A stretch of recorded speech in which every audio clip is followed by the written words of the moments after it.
तुम्ही ज्या आस्थापनेला काम करत आहात त्याच आस्थापनेला आम्ही तुम्हाला कायम करू तेच मागत आहोत जे तुम्ही बोलले. आमच्या बापानं फाटक बनेल घातलं आणि त्या पैसे आमच्या शिक्षणाला पुरवले. ज्या आईनं एका जुन्या साडीवरती संक्रांत व्यवसायाला गेली, तिला वाटत नव्हतं का की संक्रांतीचा सण आहे आणि मी नवी साडी घ्यावी. अरे आमच्या बापाला वाटत नव्हतं का की फाटक बनेल घालतोय मी आतून नवं घ्यावं. त्यांना काळजी होती माझ्या मुलाला माझ्या मुलीला कुठेतरी नोकरी मिळावी. 3-3 डिग्र्या 4-4 डिग्र्या आम्ही प्राप्त केल्यात. आज ज्या शाळेवरती मी आहे या शाळेवरती पहिलीचं लेकरू विस्तारित रूप सोडवलं जाऊ शकत. या आधी पहिलीचं लेकरू विस्तारित रूप सोडित होता का? या आधी पहिलीचं लेकरू मराठी वाचन करीत होतं का? या आधी पहिलीचं लेकरू इंग्रजी वाचन करीत होतं का?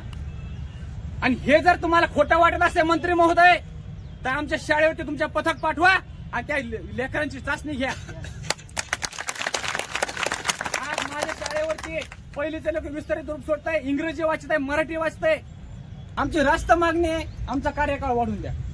आदरणीय एकनाथजी शिंदे साहेब म्हणले होते की ज्या ठिकाणी तुम्ही प्रशिक्षणार्थी प्रशिक्षण पूर्ण करता त्या ठिकाणी आम्ही तुम्हाला कायमस्वरूपी करू. आणि मंत्री महोदय हात जोडून विनंती करतो, आम्ही तन मन धनाने या शाळेवरती शिकवलेलं आहे आणि आमची तुम्ही एवढी विनंती मान्य करा आणि आम्हाला न्याय मिळवून द्या.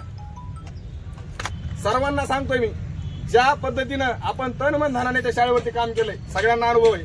मी सुद्धा त्यातलाच एक आहे. विशेषतः मी एक सर व्यावसायिक असून देखील माझं नातं जे विद्यार्थ्यांशी निर्माण झाले त्याबद्दल ज्या भावना दुखावल्या त्या खरंच खूप वाईट होत्या. शासनानं ज्या ज्या पद्धतीनं आपल्याकडून काम करून घेतलंय ते आपण प्रामाणिकपणाने केलंय. येत्या काळात या सोशल मीडियाच्या माध्यमातून माझं सरकारला एक थेट सांगणे, हा आमचा मूक मोर्चा आहे. ह्या मूक मोर्चाची जर दखल घेतली नाही तर याच्या पुढचा जो आक्रोश मोर्चा असेल तो आम्ही काढायला तयार आहोत. त्याच्यानंतर जर आम्ही शासनापुढे सांगितलंय, याच्या आधी बी सूचना दिलेल्या आहेत. आम्ही मुंबईला गेलो, नागपूरला गेलो, ज्या आमच्या भावना होत्या आम्ही शासन दरबारी मांडल्यात, परंतु शासनाने दखल घेतलेली नाही. आणि जे प्रशिक्षण झाल्याच्या नंतर सर ती गुणवत्ता आली आपल्याकडे, आपण विद्यार्थ्यांना शिकू शकतो, आपल्याकडे पात्रता आहे ती. कुणाला वाटतं आता आपण विद्यार्थ्यांना शिकू शकत नाही, आपण उभा राहून बोलू शकत नाही, आपण कुणासोबत संवाद साधू शकत नाही. सगळ्यांना ती गुणवत्ता आलेली, नंतर ती पात्रता आपल्याकडे आलेली. आणि मग आता आपण पात्र झालेलो आहोत तर मग आता प्रशिक्षण पूर्ण झाल्याच्या नंतर तुम्ही आम्हाला रोजगार देणार आहात. एकनाथ शिंदे साहेब सुद्धा म्हणाले होते की तुम्ही ज्या आस्थापनेला काम करत आहात त्याच आस्थापनेला आम्ही तुम्हाला कायम करू, असा शब्द देखील शिंदे साहेबांनी दिला होता.